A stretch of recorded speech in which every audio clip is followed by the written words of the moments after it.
The Tarviran podcast is a production of the We Can Make This Work Probably network. Please check out more of our shows at www.probablywork.com. Hey everyone, Scott here with my good pal Rich. Say hi, Rich. Hi. And we're here today to tell you about a podcast we host together with our buddies Jay and Bill, the RPG After Years. The after what? The RPG After Years. Our show has entered into a new era of covering everything RPGs, both old and new. Thus it is after its first era. It's the After Years. I thought RPG was rocket propelled grenade. No, RPG stands for role-playing game. It's a genre of video game. Every week we go through the latest news and discuss other relevant RPG-related topics. We also review RPGs as we complete them. So an RPG is not a rabid Portuguese goose? No, thank God. From Dragon Quest and Final Fantasy to The Witcher and Cyberpunk, we've got RPGs covered from the dawn of time to the far-flung future. Oh, I've heard of Final Fantasy. I'd hope so. So check us out on iTunes or whatever your preferred podcast listening platform happens to be. You can also find us at probablywork.com. Level up your podcast feed with the RPG After Years. Enjoy the show.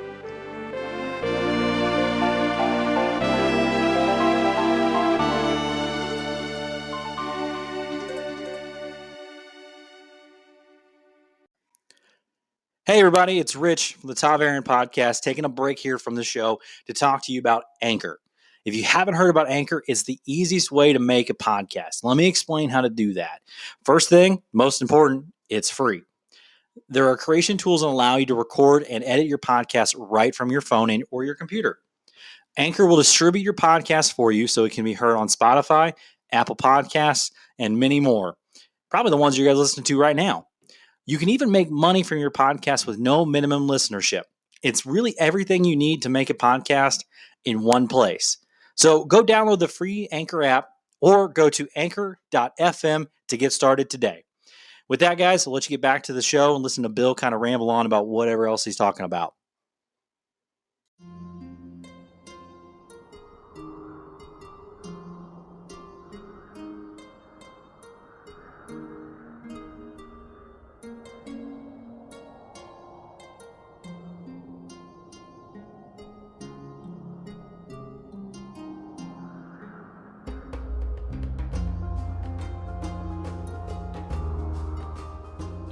Rejoice ye one and all, as the dragon has returned to Season 2 of the Tarviran podcast. Please join Rich Arbara, Rob Alfor, and Bill Gulfrane as they take on the epic fantasy series of the Wheel of Time. This season is dedicated to the Great Hunt, so join us as we go on a mystical adventure following the travels of the great Horde of Valair in this season of the Tarviran podcast.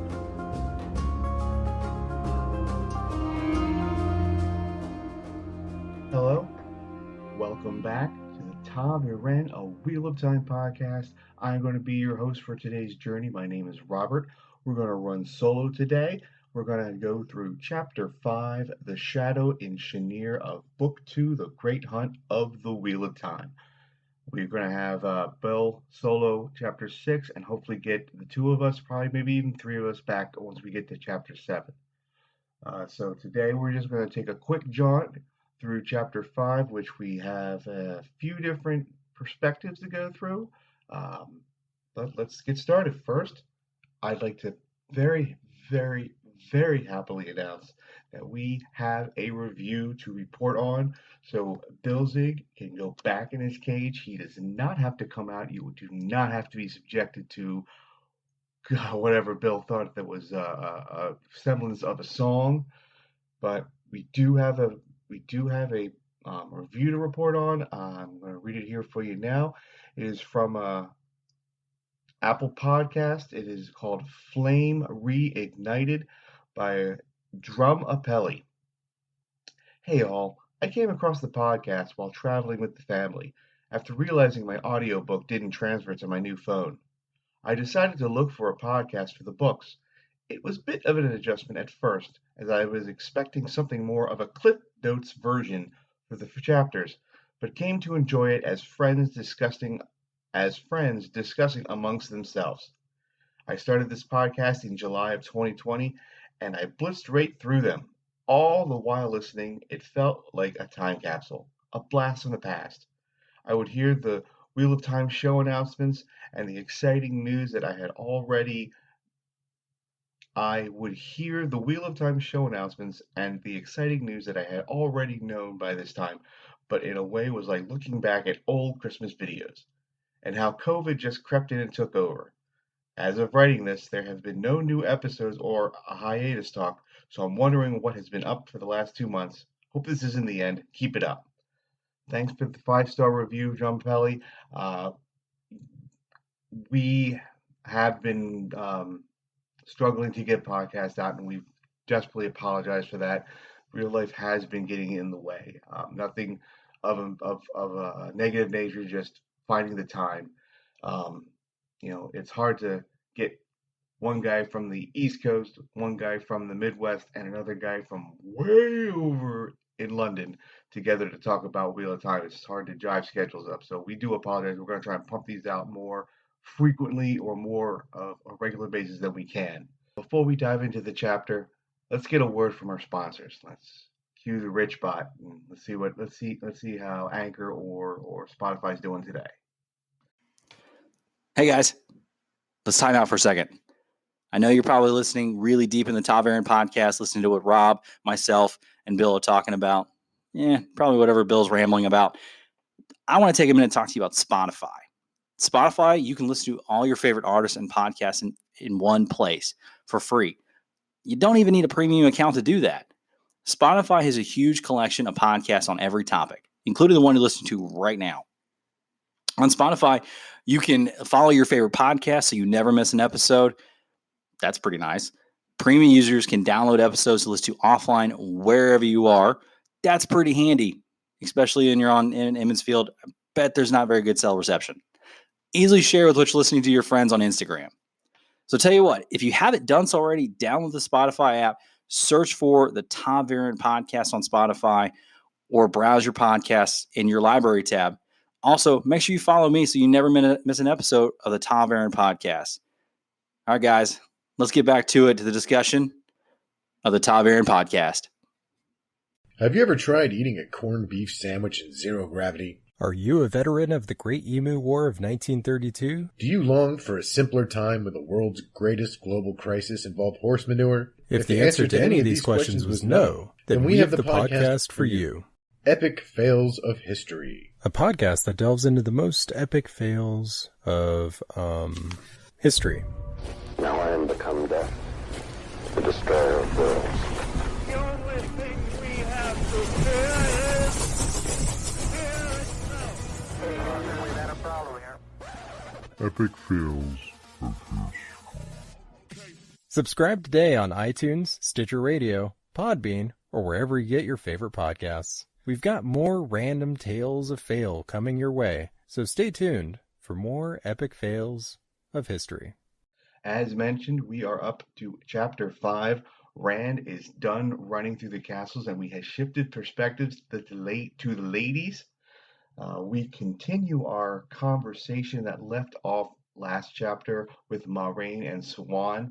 At the end of Chapter 4, we found out that the two girls were old friends, and this wasn't going to be a chastising of the Blue Aja as the other Aes Sedai thought, but more of a girls' gossip session.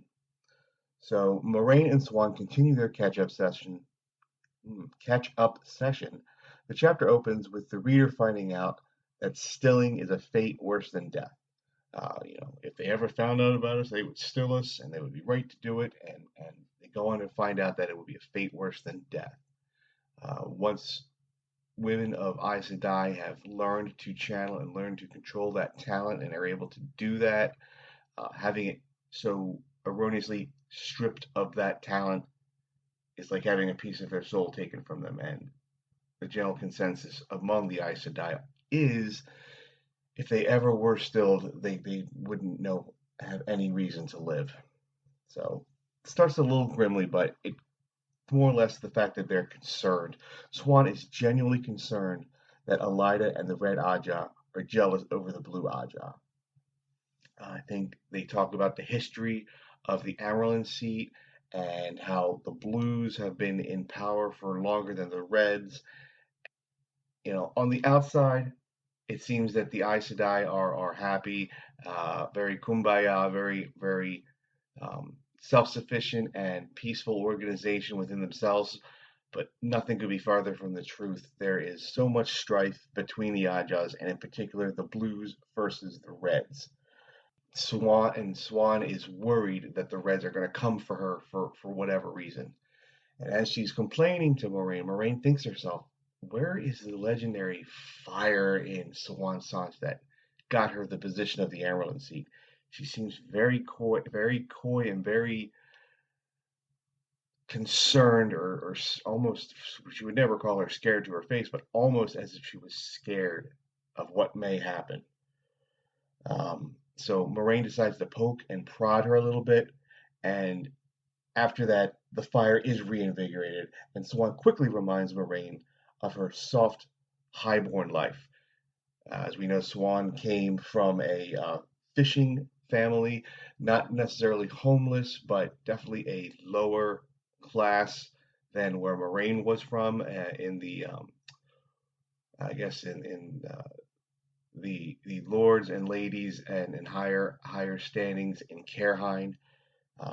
So when Moraine started to push Swan came back and said, whoa, lady. You had a silver spoon. I had it rough. I had to learn the streets the hard way. So step back. It also seems that only the Blue Aja, and maybe on Moraine or Swan's idea, to find Rand and help guide this boy to fulfill some sort of prophecy, something known as the Koreathon cycle. So, as we'll find out, each of the different Ajas have different main duties to what they do. And for the blue, it seems to be solely to uphold or complete prophecies. In this case, it is one called the Koreathon cycle, which something that we'll learn about a lot later, but basically the takeaway here is that the job of the blues, and basically Moraine and Swan, have been to find the right pieces to complete the Koreathon cycle, but again, in a way that benefits the Aes Sedai to the best of their abilities. So this prophecy isn't all sunshines and rainbows.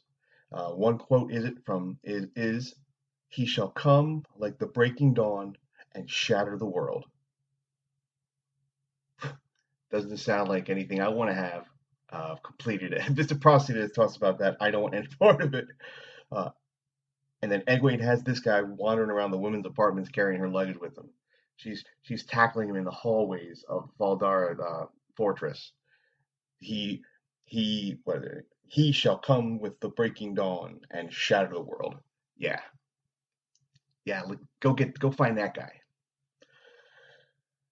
So after showing off the Horn of Valere, which Moraine, it's always funny now because you'll hear people talk about, the Great Hunt. They're gonna go to Tyrion for an alien and find the Great Hunt for the Horn. Wow, I wonder if I could be the one that has it. All the time, Moraine's like, bitch, please, got it right here. So after showing off the Horn of Valere, Moraine then shows her BFF the weakening seals to the Dark One's prison, the Quendalar, and that's when Swan's like, the shit's starting to get real. You tap it and scrape it a little bit, and a little bit scrapes off. That is not supposed to happen. So it's one thing to say, yeah, I found who I believe might be the guy we're looking for. It may be another thing to say, yep, I got the Horn of Valere. Yep, I faced off of a couple of Forsaken and took care of that. But the Dark One's actual seals to the prison are weakening, and that is absolutely no bueno at all. Swan next starts to say that Rand blazed like the sun. Everybody has. It seems that in the world of Aes Sedai, each individual Aes Sedai has what they call a certain talent or a certain speciality, as we found out with Elida and fortune telling, as we found out with well, actually, that's the only one. Elida with the fortune telling, she had one. With Sawan, hers is the ability to see Taviren. She says they have a glow about them that shows she can pick out who is Taviren and who isn't when she's in a crowd looking through a crowd. Her words was that he blazed like the sun, showing how Taviren he really is. And knowing that, she's like, well, Moraine, what's the master plan here? All right, you got the kid. We know what needs to happen, but how can we get it there? And as we found out, Rand can be stubborn as a mule, or and let the legendary Manetheren blood and the stubbornness of the Two Rivers folk. So Moraine's plan is to ignore him. Let him go where he pleases. Her thought process is, if I show disinterest, if I let him just do his thing, then he'll go off and do his thing, but he'll eventually realize he's got to come back to me. With this guy who's supposed to break the dawn and shatter the world, you're just going to kind of just let him go? Okay, if that's what you think, but, you might want to keep a close eye on that guy, because he is dangerous. One other slight hiccup that Moraine forgot to mention to Swan on this master plan. They had to have made a pit stop at Shienar Logoth. There was no way around it. I'm sorry. We're the denizens of evil following us on all sides, and we had nowhere else to go. So we had to go to the city of death and destruction, and we had to stay there for the night. No big deal. No big deal. We were in, we stayed, we left. We had a good time. We schmoozed. It's fun. We're great. Don't worry about it. We're good. Oh yeah. While we were there, one of the other two kids that he's with, he might have taken something from the city. Don't worry about it. Don't worry about it. I took care of it.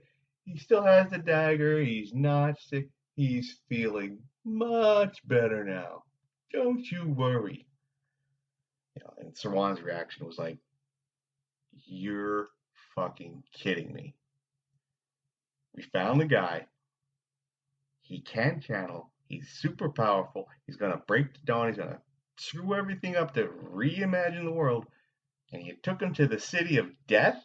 The living city of death? Tainted city?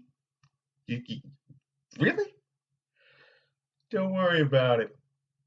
It's all good. Oh, okay. I mean, as we're finding out, Moraine was sent on this solo mission, and from the perspective of the other Aes Sedais, Moraine has taken an awful lot of liberties to run this plan solo. And as we're starting to learn, and will continue to learn with Aes Sedai, things don't go solo. That's not how it works here. After that, they had to end this conversation. They can't talk forever, because, Aes Sedai do like to gossip, and, she's been chastised enough, so now she needs to make her way out of the room and leave. And we'll talk again, but enough for today. So we now get a perspective shift from Moraine to, of all people, Geofram Bornhold. That old fart, he is leading thousands and thousands of white cloaks through the country of Tarban towards the Almoth Plain, where we learned earlier that there was some fighting and some skirmishes going on there, fighting over the land there. This is not where he wants to be. He was in the middle of Camelin. He was making waves. He was getting the white cloak cause out there. The queen was struggling. He heard news that the Aes Sedai advisor she had may have left town, and Camelin became ripe for the White Cloaks to pick through, but he, at the last second, was ordered by his Lord Captain Commander Pedron Nile to leave at once and recruit 2,000 men and make way for the Almoth Plain. Upon arriving, Geofram is greeted by a section of the White Cloaks called the Hand of Light, aka the Questioners. I think these people have the the sun, the big blazing sun like everybody else, but with the, I think it was the red shepherd's crook, just to kind of give you a little extra, if these guys are bad and they're scared of the Handleite, how much worse can these people be? But he's greeted by Joachim Corridon, the head of the questioners. These guys make regular White Cloaks uneasy, so they must be bad news. Geofrem is quickly told that all the unrest in the Almouth Plain there, quote, may be Dark Friends afoot.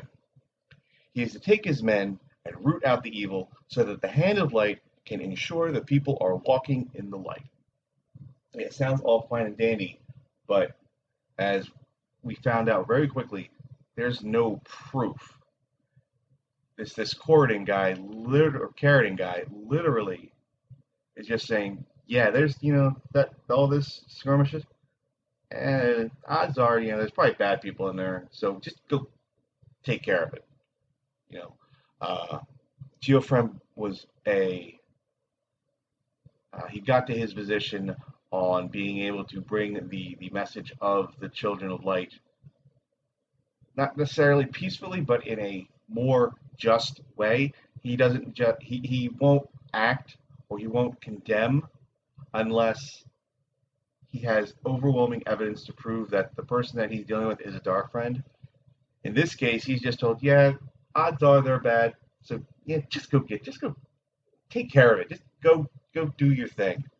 And his reaction is, this is not what I signed up for. I'm willing to fight for my cause, but if you're going to tell me that you just have no evidence and just to go fix the problem in this area, spread the name on people who may already be walking in the light, that's just not the way I roll. However, he is a man of honor, he is a man of duty, and he will not disobey his Lord Captain Commander's direct order of going to the Almouth Plain and listening to this guy and take his orders. So what we have here is, he wants to be able to do his duty and follow his orders, but he is now struggling with the command here. But he does acquiesce, he does take this information, and he follows suit. He heads his men into the Almouth Plain. Geofrem does see this as the children interfering in local politics to further bolster their agenda and power in the region.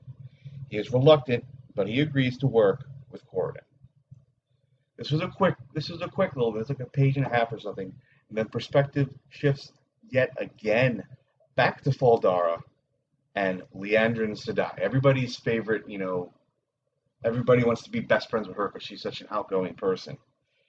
She is making a beeline for Lady Annalise's chamber, ignoring all of the small people, the quotations, in the way. She walks by, Madame Sedai, Curtis and all that, and they don't exist. They're just like the candlesticks on the table. They're just there to serve their purpose, and she's making a beeline for the chambers. Upon confronting the Lady Annalisa and using the one power on her, Annalisa is completely broken down mentally and will do anything Liandrin asks of her. So as I mentioned earlier with Swan and her talent for finding ta'veren in a group of people, being able to pick them out individually, Liandrin has a talent for mind manipulation or bending the persuasion of people to suit her will. It's not completely compulsion, and she admits internally that there are limits to her power. This was a power that she learned as a kid before she even trained as an Aes Sedai. So you kind of know how she became the person she became if as a kid you learned how to somehow magically get people to do what you want. And she took that and abused that power to her benefit. And even as she got trained, and the Aes Sedai senior to her learned of her talent and tried to stop her from using it, to her that meant, oh well, I'll just have to use it in a more secretive way now. So you know that her intentions may not always be the most pristine.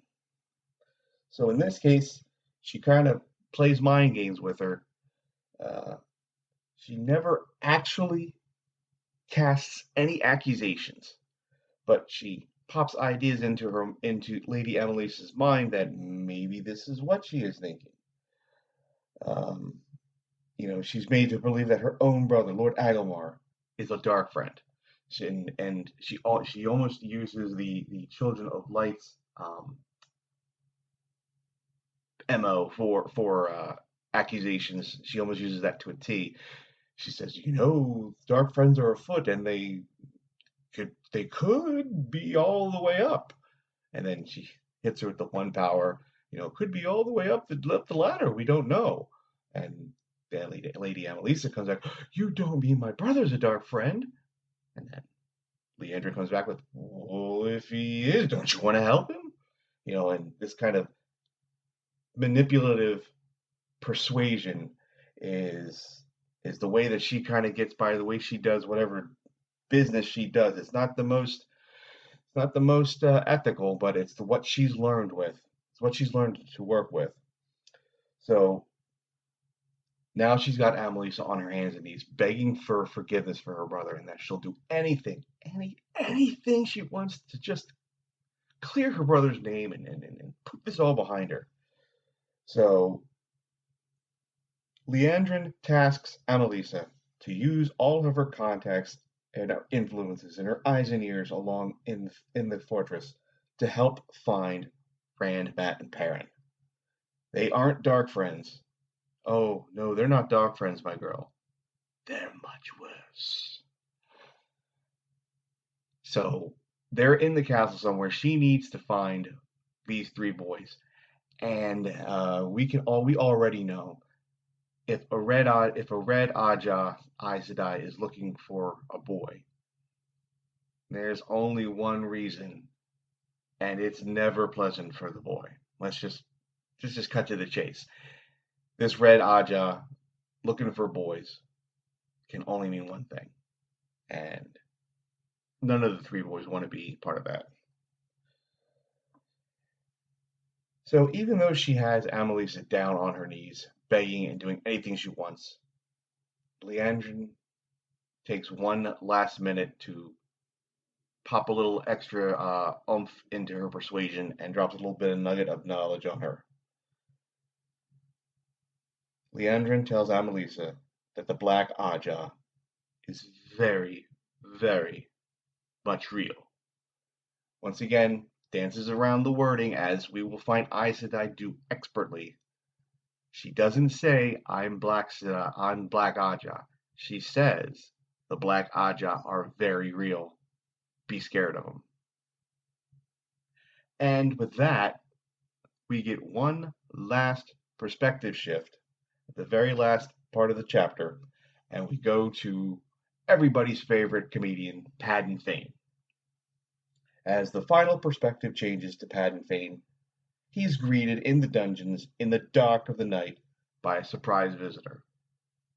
Oh, this is a surprise. I didn't expect to see you here. End chapter. All in all, this is a good chapter. I do like it. It mostly from the perspectives of, outside of Swan, is mostly from the perspectives of people see as antagonists. And I see this chapter as the pieces being put on the board. Swan and Moraine give us a lot of backstory. We go to Geofram. His piece is put on the board. He has moved from Camelin on his way to Almouth Plain, and now has reason to start doubting his superior officers. Perspective then moves to Liandrin, who opens up to the reader a little bit and finds out that she uses diabolical means to get what she wants, and she may not be as as virtuous as even a Red Sister would be.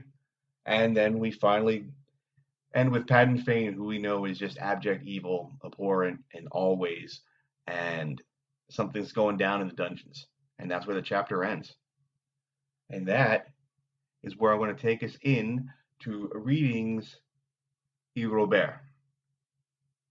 And now, the Taviren present to you Readings with Rob. Chapter 5. The Shadow in Shienar.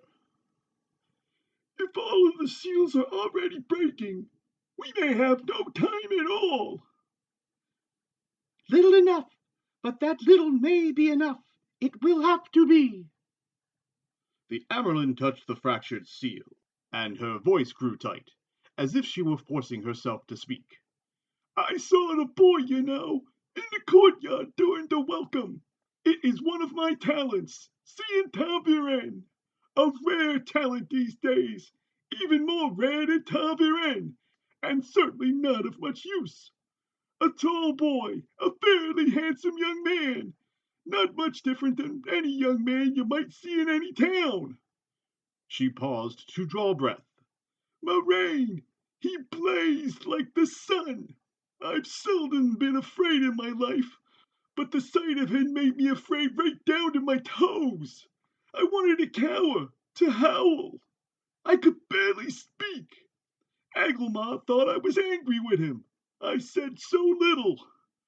That young man, he's the one we have sought these 20 years. There was a hint of question in her voice. Moraine answered. He is. Are you certain? Can he channel the one power? Her mouth strained around the words, and Moraine felt the tension too, a twisting inside, a cold clutching at her heart. She kept her face smooth, though. He can. A man wielding the one power. That was a thing no Aes Sedai could contemplate without fear. It was a thing the whole world feared. And I will loose it on the world. Rand al'Thor will stand before the world as the Dragon Reborn. The Amerlin shuddered. Rand al'Thor? It does not sound like the name to inspire fear and set the world on fire. She gave another shiver and rubbed her arms briskly, but her eyes suddenly shone with purposeful light. If he is the one, then we truly may have time enough. But is he safe here? I have 2 red sisters with me, and I can no longer answer for the green or yellow either. The light consumed me. I can't answer for any of them. Not with this.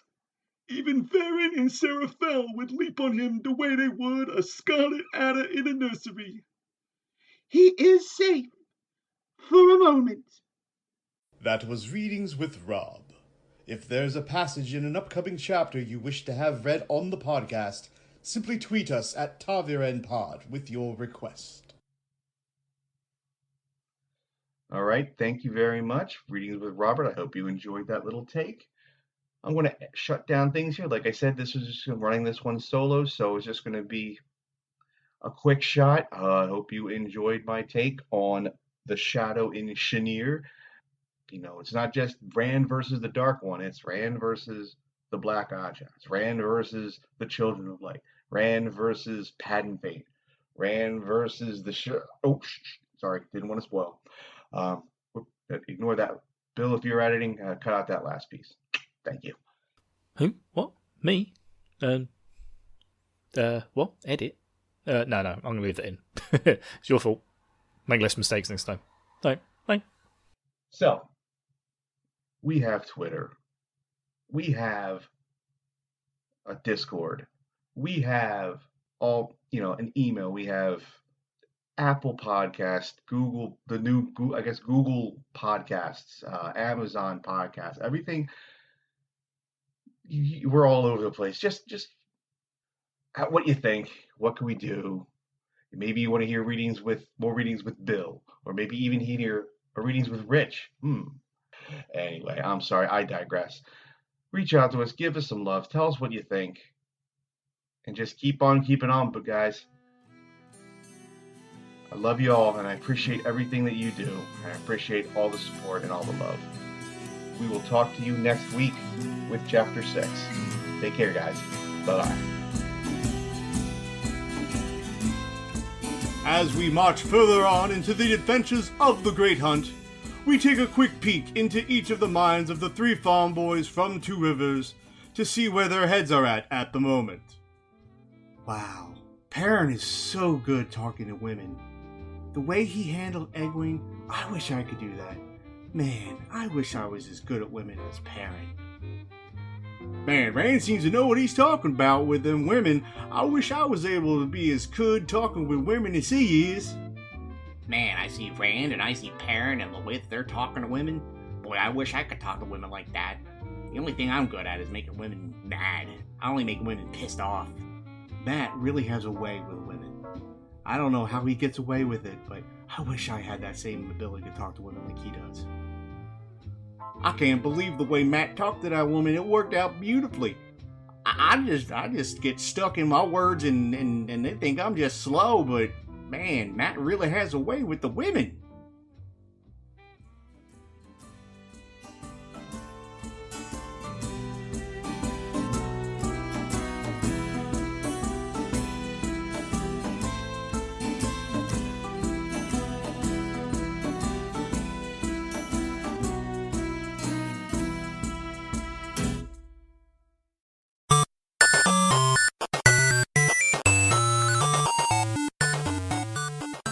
This has been a presentation of the We Can Make This Work Probably Network. Follow us on Twitter @ProbablyWork for more of our questionable content. Also, we have a website called probablywork.com.